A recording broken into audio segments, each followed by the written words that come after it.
Hello, everyone. My name is Lily. Today, I want to share a story about my awful stepmother, Julie. I'll call her Julie because she never acted like a mother to me or even wanted to try.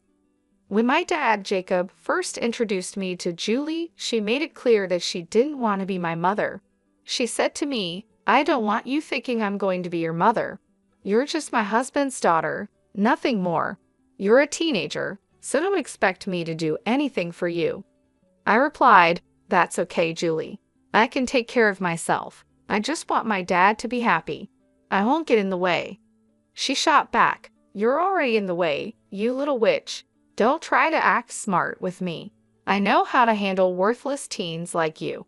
Once you turn 17, I'll make sure you're out of our lives so I can have Jacob all to myself." The conversation got nasty really fast. Julie said some horrible things about me and my late mother.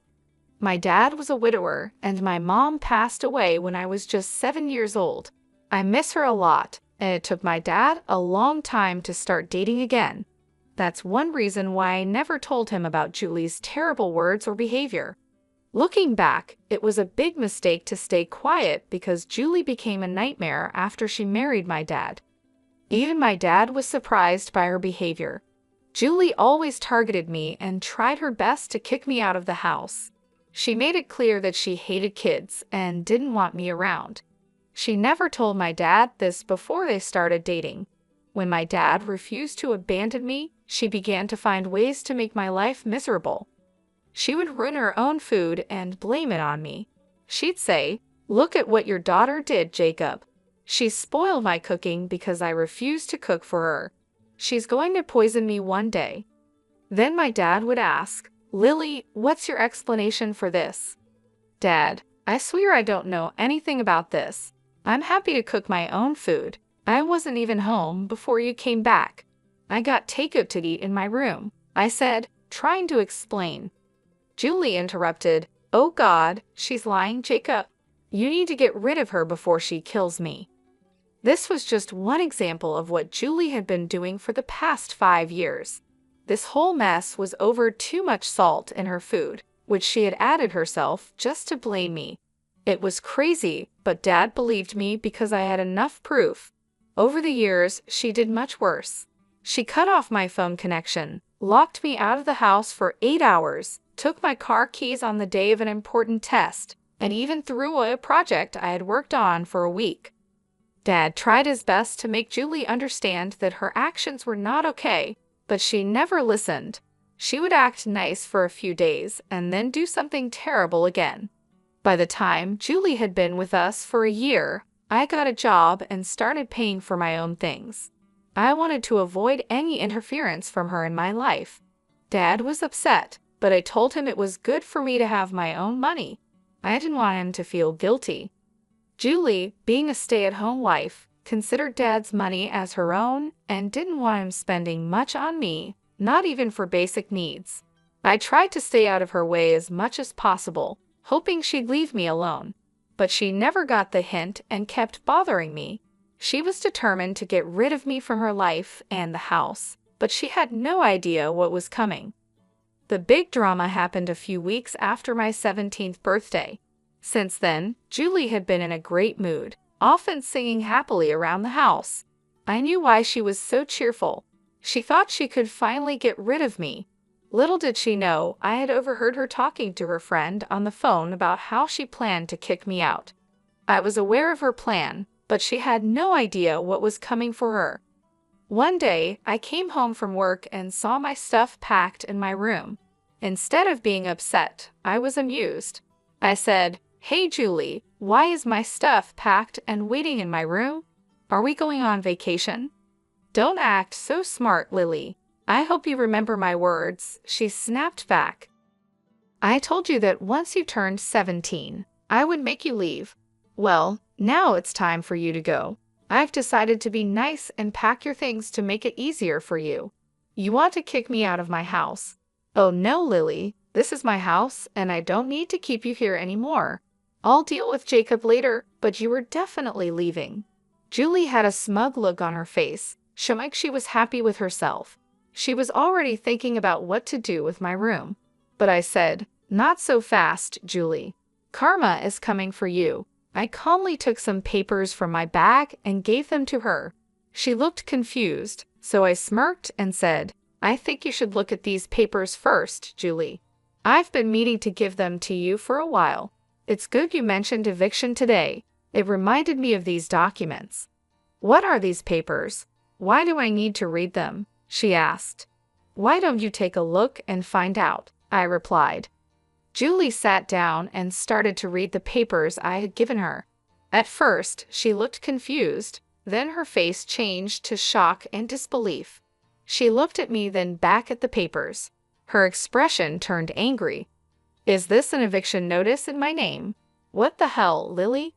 What does this mean?" she asked. "It means I want you out of my house in a month. You know, the usual thing an eviction notice means," I said. "You can't serve me eviction papers. You can't do that. This is my house, and I'm the only one who can kick people out," she yelled.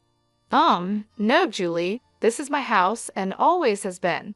My dad was just a caretaker who held it for me until I turned 17. Now that I'm 17, the house is mine. I recently finished the paperwork," I explained. No, that's impossible. Jacob can't just give you this house. This is our marital property, and he can't give it to you without asking me," she protested. "How is this a marital property, Julie?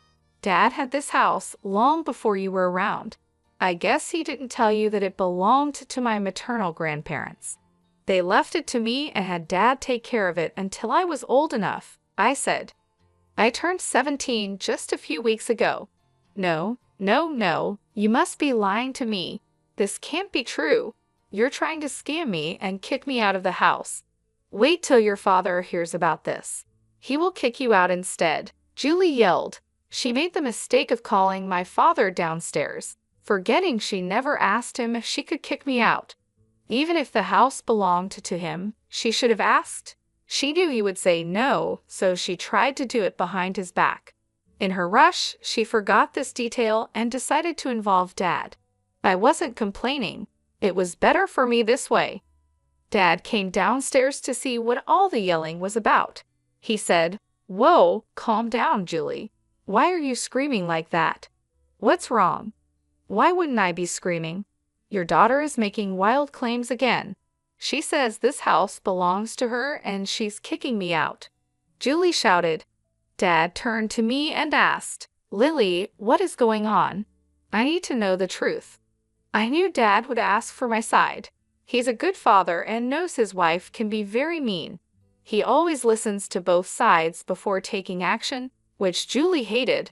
She wanted him to always side with her, no matter who was right. They fought about this a lot, but Dad wanted to be fair to everyone. That's why he asked for my side too. I explained. Julie called me down and said she was kicking me out. She told me I couldn't stay in her house anymore.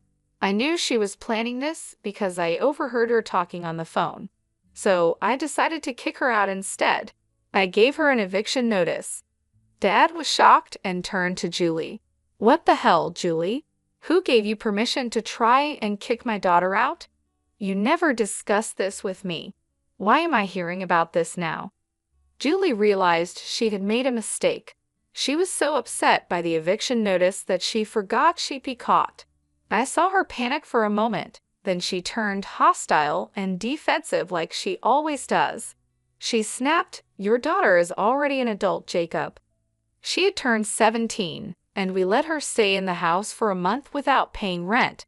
Most parents kick their kids out when they turn 17. We need to make Lily learn to live on her own and become responsible. That's for me to decide, Julie. You are not, and never have been, her parent. You didn't even help with anything related to Lily. How did you think it was okay to decide when to kick out my daughter? You were being unfair, Jacob. All these years, I put up with your favoritism because Lily was a teenager. But now she needs to go. I won't let her stay in my house anymore. Who said this is your house? Which deed shows this house is in your name? Well, it's your place, so I have equal rights to it since I am your wife. This is my house too. I won't allow Lily here anymore.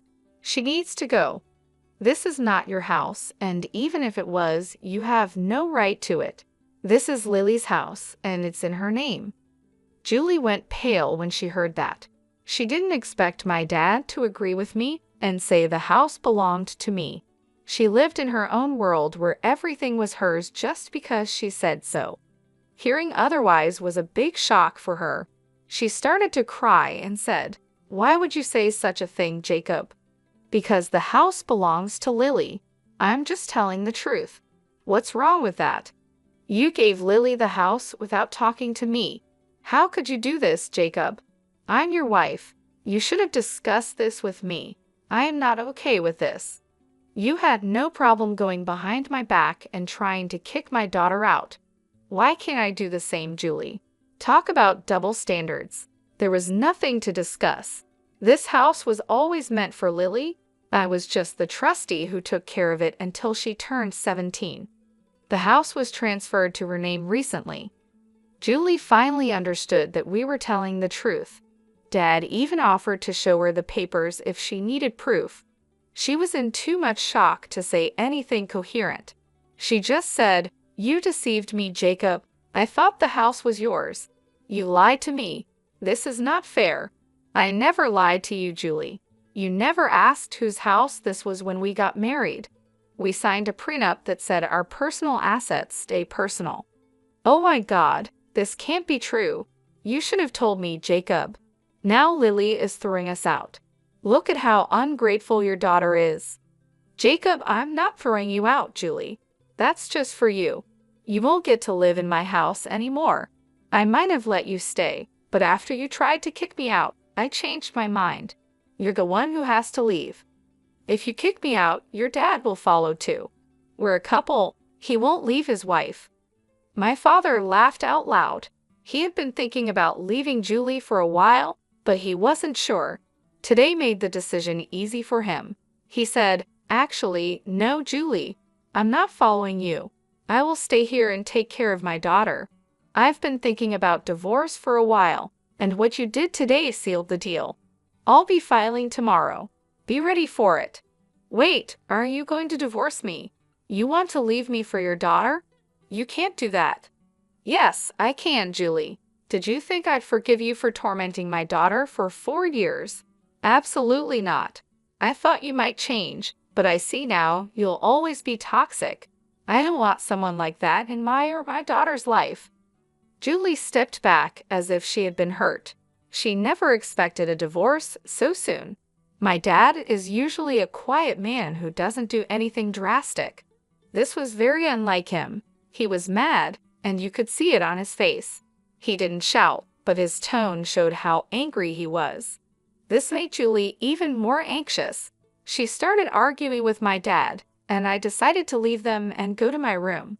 Dad and Julie fought for an hour, with Julie shouting and crying while my father calmly explained his reasons. After the argument, Dad came to my room.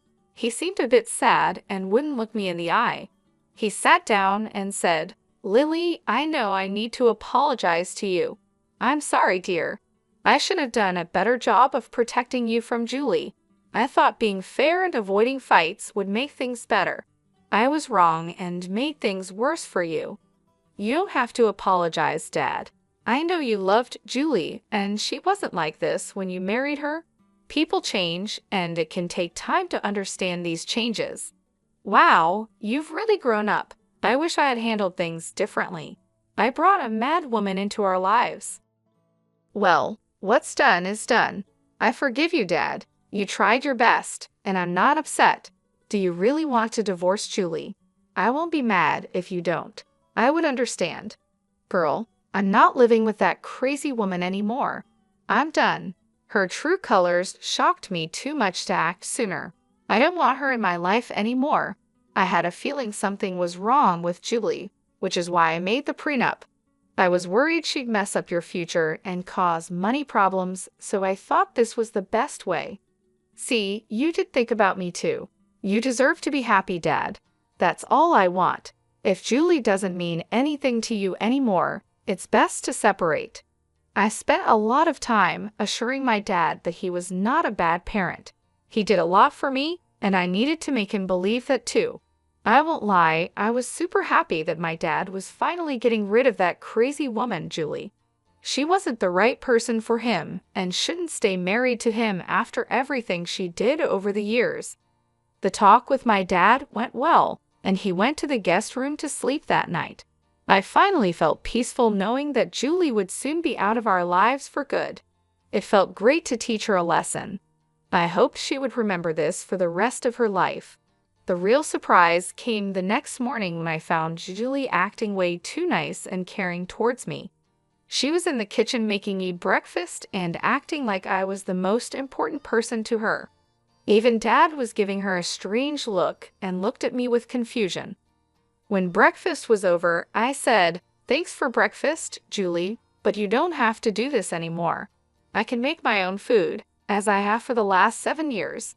No need to change things all of a sudden." "What nonsense, Lily. I'm happy to do this for you. Eating together can bring us closer as a family," she replied. "What's the point? We won't be a family much longer. You should have done this years ago. It's too late now." "Oh, come on, Jacob. Don't be so hard on me. I'm trying. I can make this work. I'll start being a better parent to Lily. We'll be the best mother-daughter duo ever, right, Lily?" I knew what Julie was trying to do. She was cornered and spent the night coming up with a plan. I knew better than to trust her. Looking at Dad, I could see he wasn't going to trust her either. He just looked a bit amused. Since Julie was waiting for my response, I said, "I don't think so, Julie. First of all, I'm 17 and don't need a new parent. I pay my own bills and will be off to college soon. Secondly, you are not and will never be my mother. That word doesn't suit you at all. Lily, I'm sorry for being so mean to you before. You need to give people a chance. We could be a happy family if you just give me a chance. It will also help strengthen my marriage with your dad." Dad replied, "Julie, you have a few months left of this marriage. I don't know what you're trying to strengthen. If it's an attempt to stay in this house, I'm sorry to say it won't work. You're being kicked out, and I'm going to divorce you anyway. The damage is already done. There's no point in trying to act all innocent and sorry now. I know you better than that, Julie." She saw that her new plan wasn't working, and it seemed like she had run out of options. Julie couldn't threaten to ruin Dad financially because of the prenup she had signed when they got married. She had no leverage left. Her only remaining tactic was to beg and cry, hoping for some sympathy. She started crying hysterically, pleading with me not to kick her out. She begged me to talk to Dad and ask him to give her another chance. She then turned to Dad, begging him to be more forgiving and to reconsider his decision to divorce her. The entire day turned into a long, painful ordeal with Julie begging and pleading for mercy. Since both Dad and I were off work that day, we had no choice but to endure her desperate attempts to change our minds. She followed us around the house, tears streaming down her face, and her voice trembling with desperation. Dad had to step out for a while to contact his lawyer and start the divorce process. Julie's pleas continued even when Dad was gone, as she tried to convince me to intervene on her behalf. When Dad returned, he was visibly tired of the drama. He informed Julie that he had already taken steps to file for divorce. Julie's face went pale when she heard this. She realized that her attempts to sway us were futile. The next few days were filled with more of Julie's emotional breakdowns. She would alternate between crying and trying to put on a cheerful face, hoping to win us over with kindness. But it was too late for that. Within a week, Julie received the divorce papers.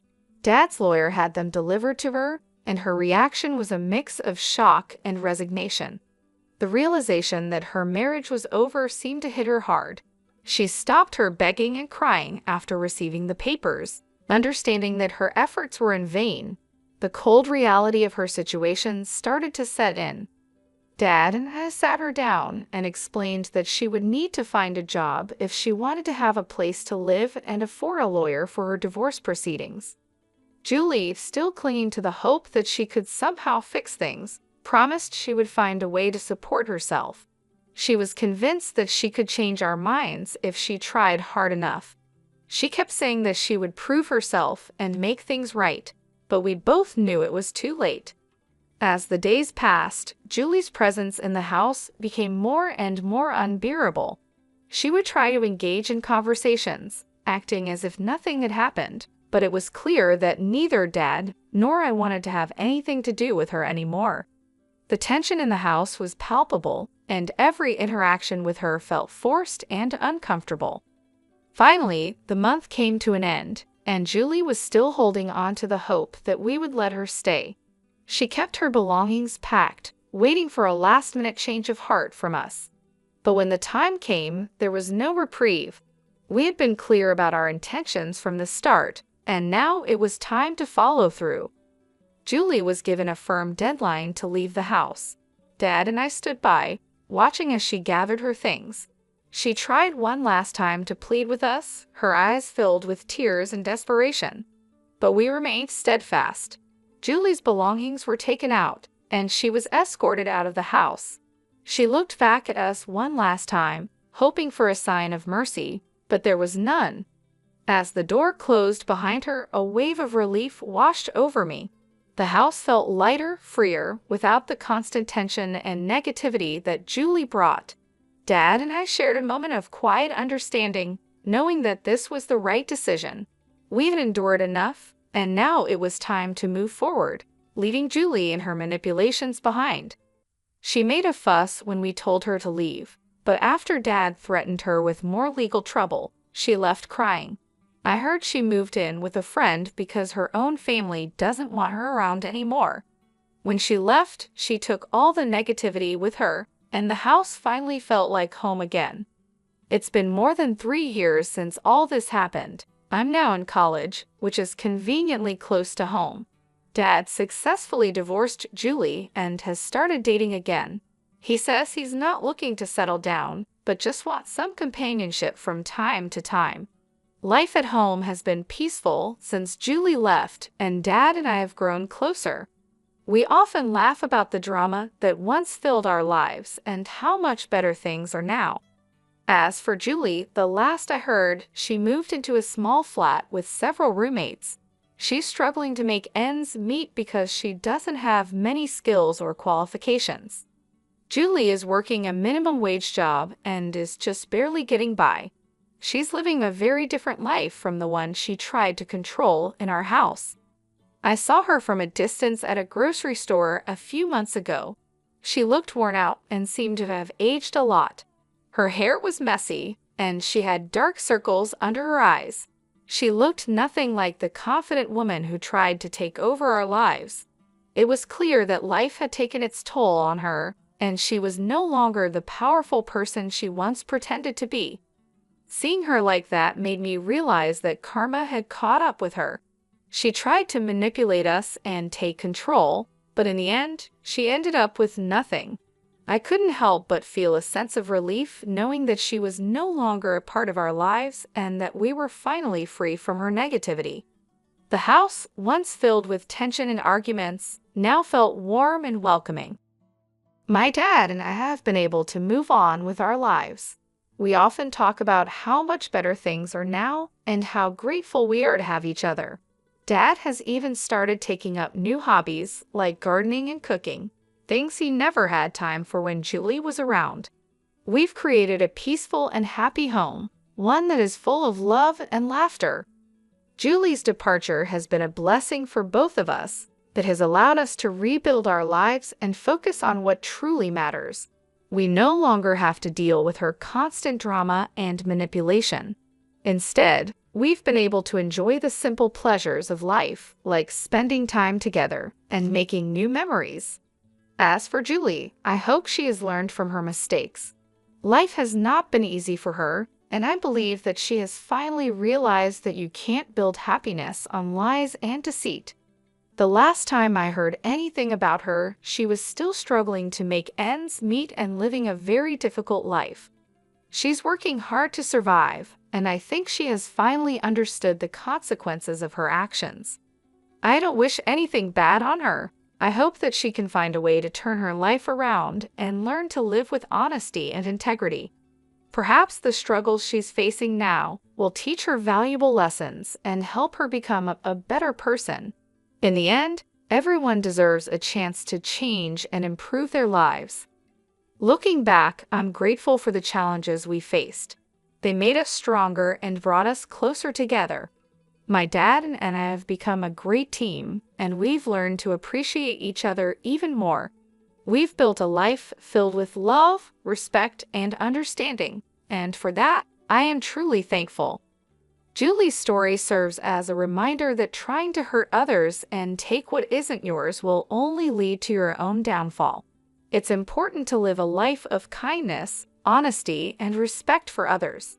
I hope Julie has found some peace in her new life and has learned from the mistakes she made. As for us, we are happier than ever, and we know that no matter what challenges come our way, we can face them together with strength and love.